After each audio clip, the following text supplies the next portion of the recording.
What's going on, guys? My name's Spence, And I'm Mitch. and we're two brothers that really love King of the Hill, and we're reviewing every single episode in the series. And today we're moving into the middle of season 2 with episode 11, The Unbearable Blindness of Laying. And this one, we had see Tilly's new boyfriend. Yeah, and it's got a little bit of a clash of cultures as Tilly's new boyfriend is a Jewish fella, but it's more a character study in Tilly and how she's evolved from her time being married to Cotton. Which we know was probably not the most functional of marriages. Yeah, no kidding. That's an understatement. And also, if I'm not mistaken, this is the first time we see Hank's mother in the series. This is her first actual appearance, Miss Tilly Hill. but not the last. And I like the little opening there because that also reminds me of our dad. Is I remember as a kid, though, he would have us out there helping him set up the Christmas lights, and he always had a system, colored system, that everything had to go in the right order. Yeah, it was the color order for sure. But Hank is terrified that Tilly has married another Cotton who treats her like garbage, literally using her as a footstool. That image stuck with me. I couldn't believe that. Yeah, I know, eh? I couldn't imagine doing that to my wife. Yeah, no kidding. And I'm also happy that we grew up in a family where dad didn't treat our mom like that either. They both respected each other. Yeah, they respected each other and they bickered a lot. Yeah, they bickered, but what married couple doesn't? For sure, that's part of being married. That was going to be my next point. And I like how Hank gets uncomfortable with the amount of handshake that his mom is giving him. He's just so completely uncomfortable with just about any type of public affection. This is such a tough situation for him to see. It's a tough situation for any guy, actually. Yeah, no kidding. And we get our first look here at Garry. And I was just going to say, I'm happy that we didn't have a situation like this, that pretty much all our family, they all stayed together. So that, love this little aside that Hank is so uncomfortable with the idea of his mom and a different man sleeping in the bed together that he forces them to sleep in two separate rooms. It's like something that I would suggest, but then at the end of the day, I would cave into. But Hank doesn't cave into anything. No, especially not with something like this. He's way too uncomfortable because even the thought disgusts him. I do love this little aside here where they're talking about the fact that Garry is Jewish and they get Garry confused with Hindus because they think that the cow is sacred to the Jewish people. That's funny. Yeah, Dale, he's Jewish. There's nothing wrong with that in and of itself. You know, the man won't even eat steak. Now, what's that about? It's 'cause the cow is sacred to his people. Nope, you're thinking of the Hindus. The pig is sacred to the Jews. And Bill has another line that's always stuck with me where he talks about that he would never join a religion that restricts his dietary consumption. That's not the way that Bill wants to get into heaven. Yeah. Yeah, he doesn't want to be based on what he eats. There's Dale blowing smoke in Bill's face again. I never noticed that until we started reviewing. Yeah, it's just such his way of showing total disrespect to, yeah, to Bill, but he completely doesn't respect Bill at all, and that's shown multiple times throughout the series. And this is great. Bobby's little confusion here that he thinks that Gary's Jewish mannerisms are actually just Arizona speak. And then Bobby starts taking on the same vocabulary as Garry. I just love Bobby's cute childlike innocence. Yeah, and his appreciation for comedy at a young age. You I like. You said you I like instead of I like you. That's funny. I like that. Wait, that I like. Garry is voiced by Carl Reiner, who is a very famous comedian, but he died back in 2020. So maybe that's what they were alluding to. So he's not going to be in the reboot then. No. As we were talking about, spoiler alert, Tilly and Garry don't survive. The relationship doesn't survive. Not the people. But yeah, the relationship doesn't survive. And it's a shame because Garry only appears in a handful of episodes after this. And I think he's a great character. And he definitely had more legs than what he was given. For sure. He had a lot more runway to him. And I think we could have used Tilly actually a few more times in the series as well. We had a little moment there where Hank can't sleep, and he goes up to get something to eat, and he notices that Gary is up, and in order not to talk to him, they change the channel to this ridiculous big faith healing church program or something like that, and Hank flies through his teeth saying that it's his favorite. Oh, I forgot about that. Yeah, that's hilarious. It's my favorite show. Of course, Hank has to follow through. And they all decide that they're going to go to a basketball game, which is weird. Not known for Hank to be a basketball fan. Whatever. Oh, yeah, but that's crossed my mind many a time, too. Why the heck is Hank Hill going to a basketball game?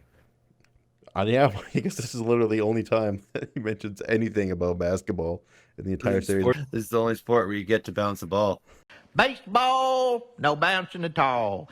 But we get the real plot point of the episode here, where Hank walks in on his mother and Gary having relations on the kitchen table, and he is just so traumatized by it that he literally goes blind. The USS Trout.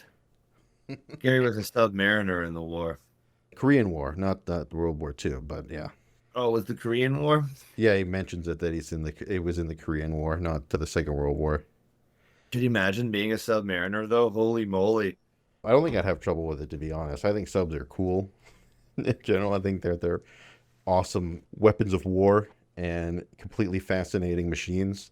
And I wouldn't mind being on one.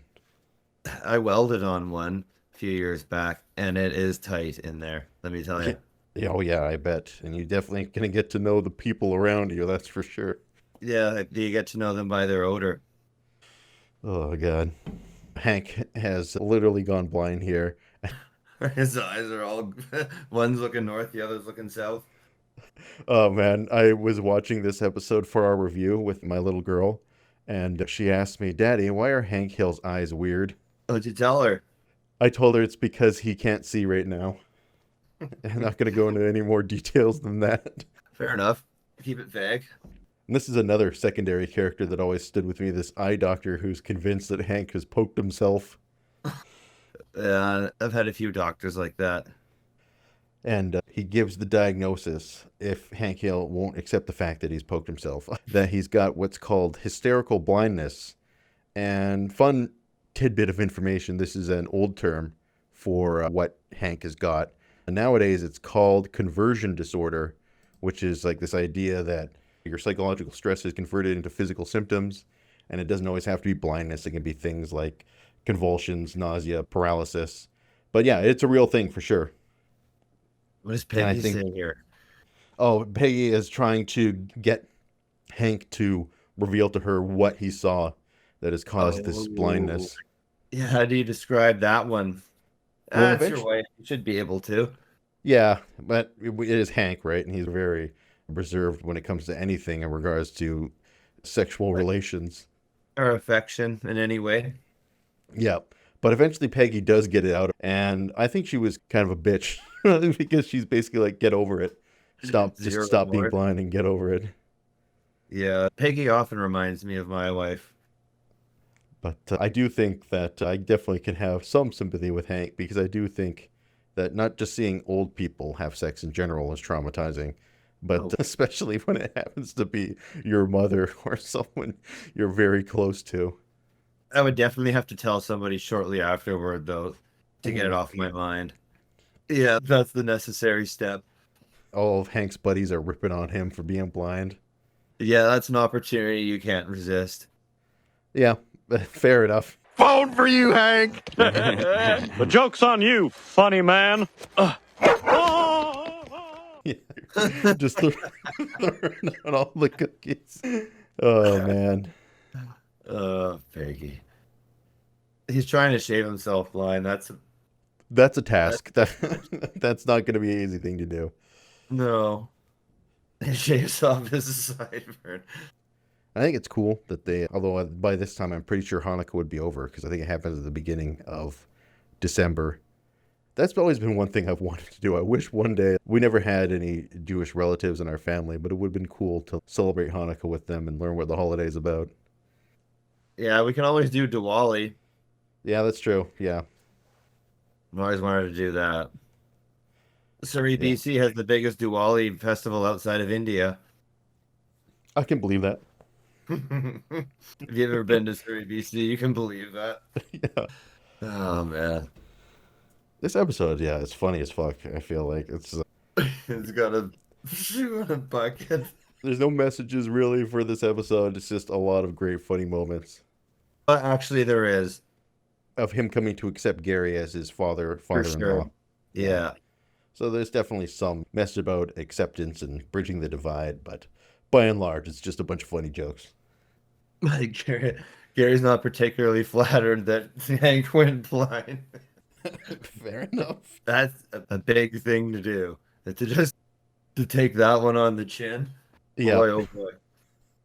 And now even Gary is messing with Hank, saying that they're going to pick up some crazy hitchhiker and take him to, where does Cotton live? Dallas, Houston? I think it's Houston.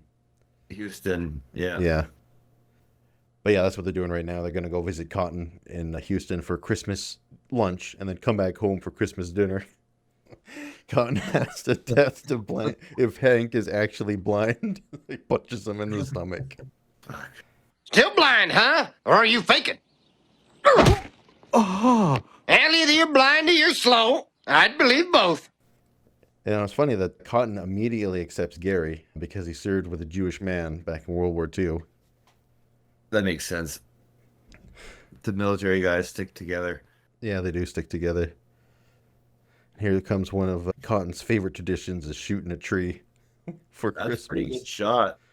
Yeah, no kidding, eh? To be able to shoot down a tree in like 3 shots like that, yeah, you would definitely have to be a pretty solid shot to do something like that. From the standing position. Cotton just starts to go off on Tilly about basically how he replaced her and how Tilly's was a terrible wife and terrible mother and that kind of stuff.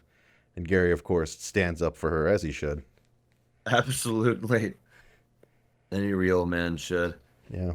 And surprisingly, Cotton actually says he's backing down over this. When a guy's upset over his woman, he's capable of some pretty crazy things. Yeah, that's a good point. That's a good point. You start making fun of their woman. Their worst self. Most violent self, anyways. And they end up going home, but on the way home, they make a quick stop to visit Hank's favorite show. That's so awesome. To get caught in a lie when someone does something nice for you about it, that's No- tough.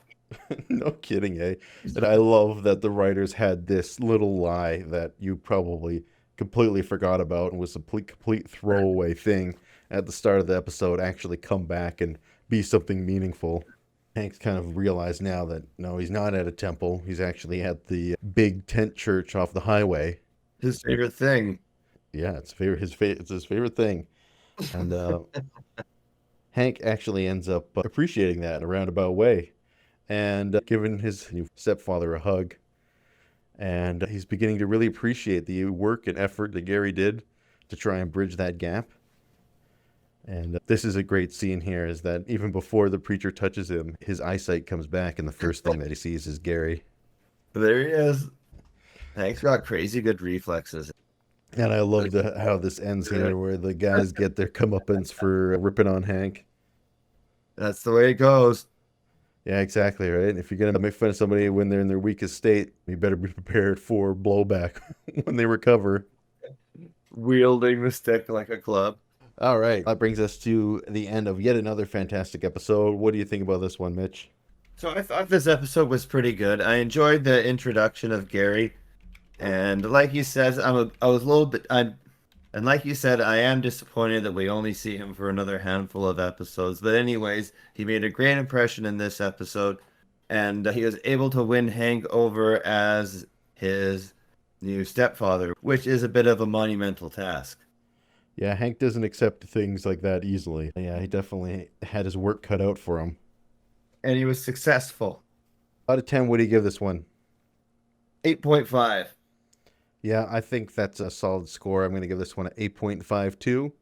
And the IMDb rating is actually even 8 right now as a recording. So this is one that apparently, you know, especially when it comes to IMDb, people really appreciate this one apparently. Yeah, an 8.0 for IMDb is crazy good.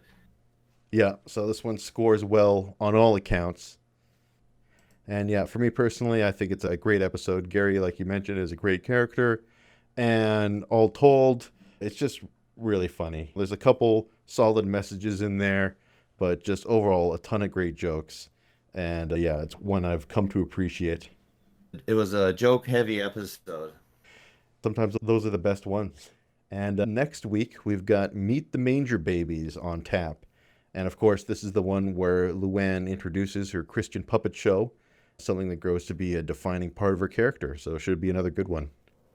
This one has actually one of my all-time favorite moments in it, and I'm excited to break it down. Nice. All right. We'll save it for next week. And we want to thank you guys for joining us once again. Make sure to like, comment, and subscribe. And we'll be back again next week with another episode review. Thanks for watching. Blindness, leave this man! I can see. Right, boy, I knew you could. Amazing grace! He was blind and now he sees! We'll be right back after these messages.